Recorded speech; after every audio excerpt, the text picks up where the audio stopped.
जादुई तीन मछली। सहारण नाम के गांव में एक राहुल नाम का आदमी अपनी पत्नी कविता के साथ रहता था।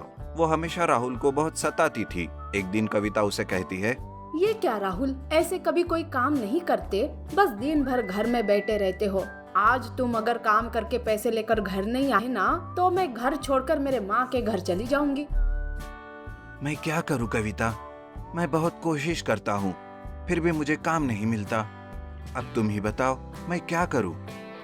तो फिर ठीक है, मैं काम करने बाहर जाती हूँ और तुम घर संभालो। अरे नहीं नहीं, लोग क्या कहेंगे कि बीवी काम करती है और पति घर में बर्तन मांजता है। अच्छा, बाहर तो काम नहीं करते हो और घर में भी काम ना करने के लिए बहाने बना रहे हो। ठीक है, तुम घर पे ही रहो, मैं जाकर काम ढूंढता हूँ। ऐसा कहकर राहुल बाहर जाकर कैनल के पास क्या काम करना ये सोचता रहता है। तभी वो देखता है कि तीन मछलियां पानी के बाहर आकर तड़प रही थी। उन्हें देखकर राहुल तीनों को उठाकर वापस पानी में डाल देता है। उसमें से एक मछली कहती है, तुम कौन हो? तुम्हारा चेहरा बहुत दुखी लग रहा है, क्या हुआ हमें बताओ। राहुल ये सुनकर पत्नी से हुई सारी बातें उस मछली को बता देता है और इस वजह से मैं नाराज हूँ ऐसा कहता है। ये सुनकर मछली कहती है, तुम कुछ भी मांगो, हम दे सकते हैं। बोलो बोलो, क्या चाहिए बोलो। मुझे कुछ भी नहीं चाहिए, मेरा खुद से विश्वास उठ गया है। तुम्हें मैं एक गुफा में लेकर जाता हूँ, उधर तुम्हें बहुत सारा सोना और पैसा मिलेगा। मैं वो नहीं ले सकता, क्योंकि अगर मैं ये लेकर गया तो मेरी पत्नी कहेगी कि मैं चोरी करके लेकर आया और वह बहुत गुस्सा करेगी। अरे तो फिर तुमने क्या काम करना सोचा है, वही काम करो। मैं खेती करना चाहता हूँ, मगर मेरे पास जमीन नहीं है। तो तुम किसी के भी पास से जमीन किराए से ले लो और अपना काम शुरू करो। इस तरह तीनों मछलियों से बात करके राहुल वहां से चला जाता है। ये सुनकर राहुल एक जमींदार से किराए से कुछ जमीन लेता है और अपनी खेती उस जमीन में शुरू करता है। कुछ ही दिनों में उसकी अच्छी फसल होती है। उससे वो काफी रुपया भी कमा लेता है और अच्छे से कविता के साथ जिंदगी गुजारने लगता है। उसकी ये तरक्की राहुल का भाई सूरज देखता है।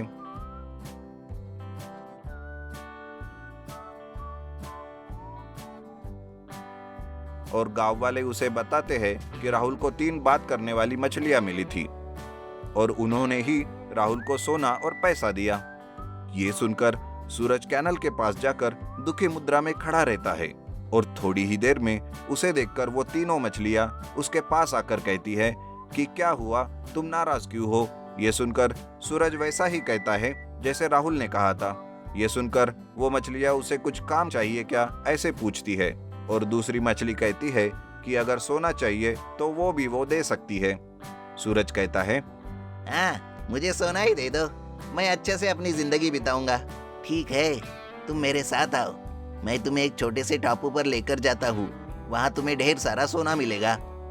ये सुनकर सूरज उस मछली के ऊपर बैठकर उस टापू पर जाता है।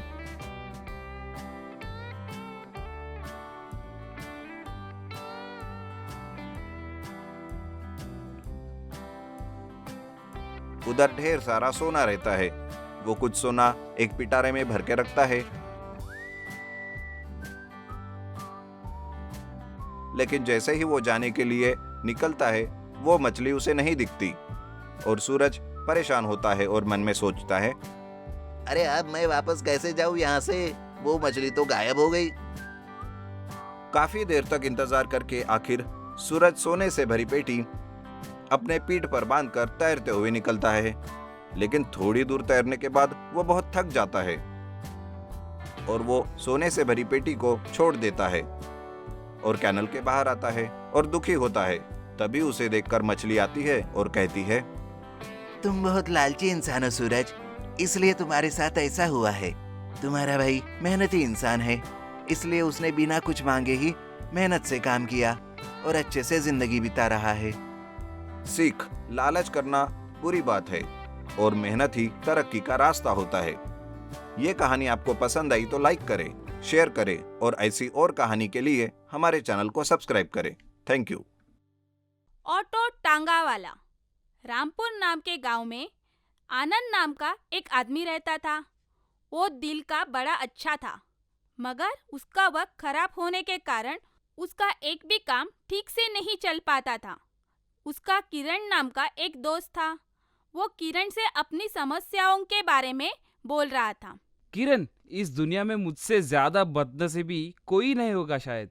ऐसा क्यों कह रहा है? क्यों, क्या हुआ? अब कहूँ तो क्या कहूँ। कड़ी धूप में छांव के लिए एक पेड़ के नीचे बैठा था।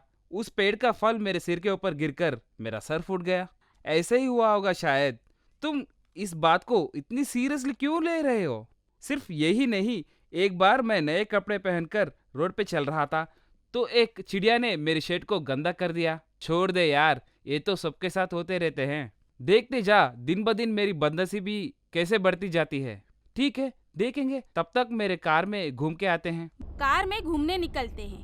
तभी एक बड़ा आवाज आकर कार रुक जाती है। किरण आश्चर्य से होकर कार के बाहर देखता है। कार का टायर पंक्चर हो जाता है। देख लिया मेरे बदनसीबी का सैंपल? अच्छा ठीक है, पैदल चलते हैं। दोनों रोड पे चल रहे थे तो अचानक पुराने कंपनी का मालिक उनके सामने कार लेके रुकता है। मालिक, ये क्या, तुम दोनों रोड पे ऐसे घूम रहे हो? तुमने रोड टैक्स भरा है क्या? Road tax? वो क्या होता है? मैं रोड पे कार चलाने के लिए रोड टैक्स भरता हूँ। मैं क्या, सभी भरते हैं? तो फिर हवा में उड़े क्या? हवा में उड़ने के लिए भी एयर टैक्स भरना पड़ता है। टैक्स भरे बिना हवा में भी उड़ नहीं पाओगे। हम रोड पे चल नहीं सकते, हवा में उड़ नहीं सकते, तो चले तो कहाँ चले? तुम जैसे लोगों के लिए ही फुटपाथ बनाया है, तुम्हें उस पर ही चलना पड़ेगा, समझे? कहकर वहां से निकल जाता है। देख ली मेरी बदनसीबी, कैसी घटनाएं हो रही है मेरे साथ। पैदा होते ही माँ बाप चल बसे, उसके बाद जायदाद गई, अब जॉब भी गई। अब करूं तो क्या करूं? मेरे पास एक पुरानी ऑटो बची है, वो भी मेरी दादा की आखिरी निशानी है। अब इससे क्या कर सकता हूँ? तेरी बदनसीबी देखकर मुझे दया आ रही है। मेरे पास एक घोड़ा है, उसे तू ले जा। उसे मैं पाल नहीं पा रहा हूँ। इस घोड़े का मैं क्या करूँ? ये मेरे कैसे काम आएगा? कहकर सोचता रहा। तभी उसके दिमाग में एक सोच आई। ये इस घोड़े को ऑटो के साथ बांधकर एक ऑटो वाला टांगा बनाकर उस पे लोगों को बिठाऊंगा और घुमाऊंगा, अच्छी कमाई होगी, सोचता है। बिना कुछ देरी किए ऑटो वाले टांगे को ऑटो स्टैंड पे रखता है। पहले तो सभी लोग ऑटो वाले टांगे को देखकर हंसते हैं, उस पे बैठने के लिए मना करते हैं। मगर धीरे धीरे ऑटो वाला टांगा देखने में गाड़ी में बैठते हैं और मज़े भी लेते हैं। आनंद की अच्छी कमाई भी होती है। मगर ये खुशी ज़्यादा दिन नहीं रहती। ऐसे कुछ दिन खुशी खुशी गुजरते। एक दिन एक कस्टमर ऑटो वाले टांगे को देखकर उस पे सवारी करना चाहता था। पैसे की बात कर लेता है। ठीक है, चलो।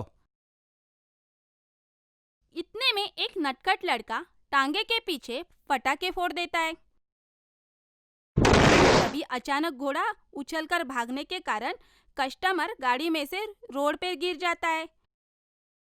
आनंद का ये भी बिजनेस उड़न-छू हो गया। बदनसीबी ही मेरी बेस्ट फ्रेंड है कहकर वहां से निकल जाता है। आपको हमारी ये कहानी कैसी लगी, हमें कमेंट बॉक्स में जरूर बताएं। और यदि आप ऐसी ही और भी कहानियां सुनना चाहते हैं तो हमारे चैनल को सब्सक्राइब करना ना भूलें। शुक्रिया। घमंडी पत्नी।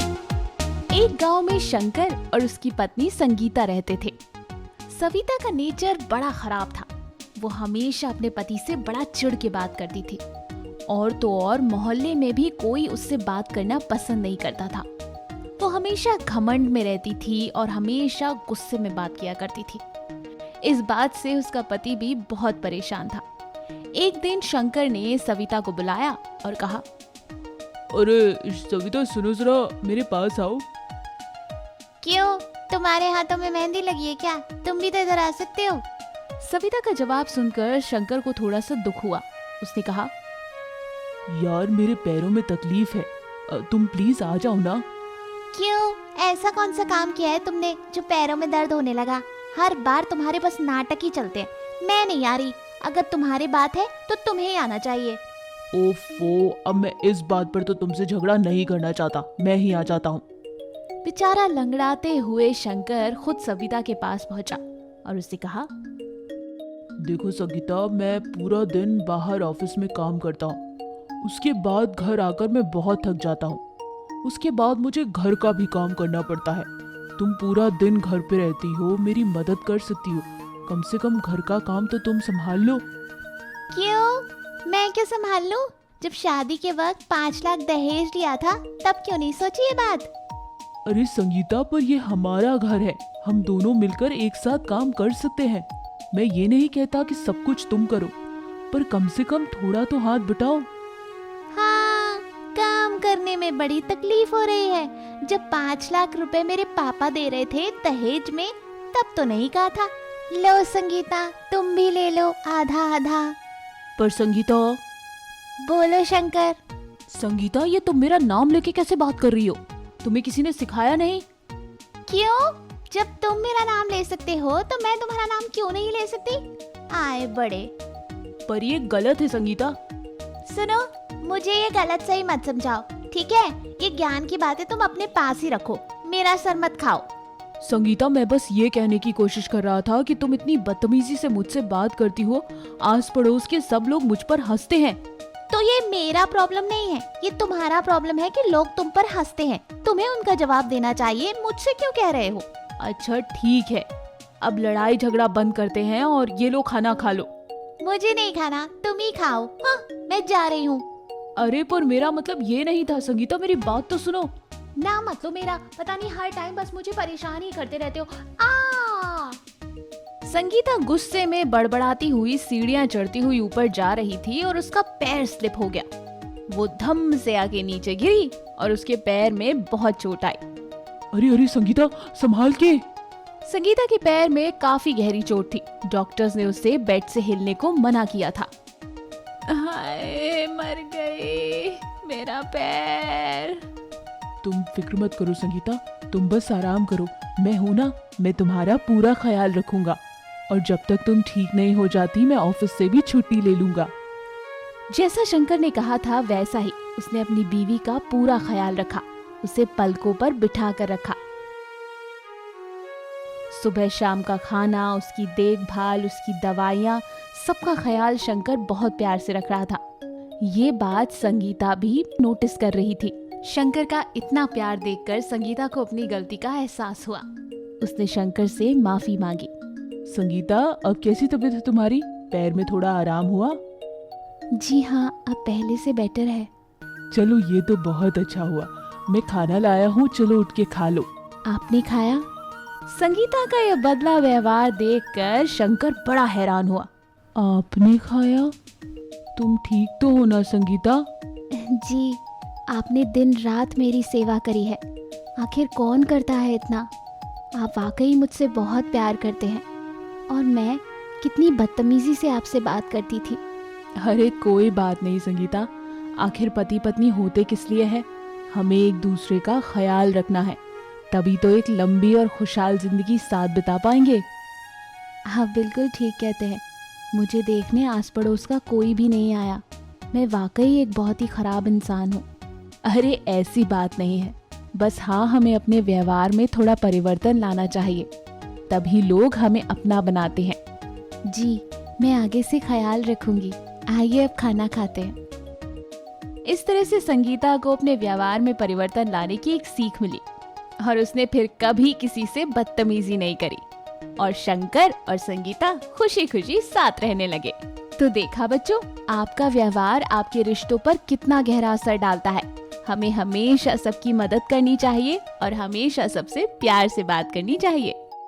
अच्छी लगी ना कहानी? तो जल्दी से हमारी इस वीडियो को लाइक करें और शेयर करें और ऐसी और कहानियाँ देखने के लिए हमारे चैनल को जल्दी से सब्सक्राइब करें।